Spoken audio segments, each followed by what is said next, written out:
présenté comme une nouvelle façon de promouvoir le dialogue avec les partenaires sociaux. Et le but de cette concertation, c'était de parvenir à décider ensemble de la meilleure façon de faire des réformes.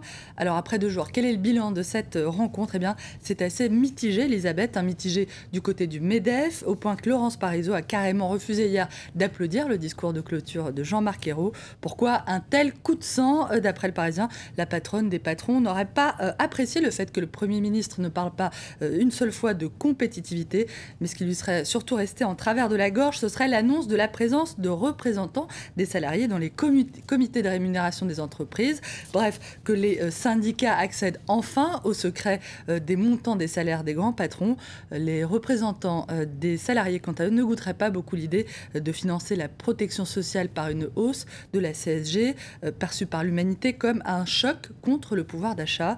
Le quotidien communiste va jusqu'à évoquer, Elisabeth, un énorme cadeau pour le patronat, financé par les ménages français. Bref, on l'aura compris, pour le dialogue, ça n'est pas encore tout à fait gagné. Les tentatives de dialogue, toujours. Le Parisien revient également sur la première visite officielle de François Hollande. C'était à Londres. Ouais, le président français a rencontré enfin David Cameron pour la première visite officielle. Une rencontre plutôt cordiale, d'après le Parisien, où il a été beaucoup question de tapis rouge. On se souvient de la déclaration de Cameron au mois de juin, quand la France instituera un taux de 75% pour la tranche supérieure de l'impôt sur le revenu. Nous déroulerons le tapis rouge, avait-il déclaré hier. Il a dit avoir déroulé le tapis rouge cette fois pour François Hollande, qui s'est quant à lui évertué à déminer le terrain en parlant d'un trait d'humour de la part du Premier ministre britannique. J'apprécie l'humour, a-t-il dit, surtout l'humour britannique. J'étais très heureux qu'on m'offre un tapis pour les prochains mois, mais je ne pense pas que cela aura des conséquences sur les mouvements des capitaux. Donc pas trop rancunier, François Hollande est plutôt fair-play.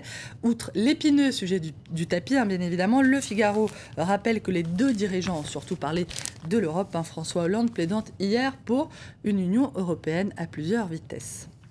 David Cameron qui doit affronter également en ce moment les répercussions de l'affaire Barclays, un scandale dont les ramifications s'étendraient bien au-delà de la seule banque britannique. L'un des principaux ex-dirigeants de la Barclays, Bob Diamond, a accusé la Banque d'Angleterre d'être trempée dans cette affaire. Il l'a accusé de complicité, ce que celle-ci dément pour l'instant.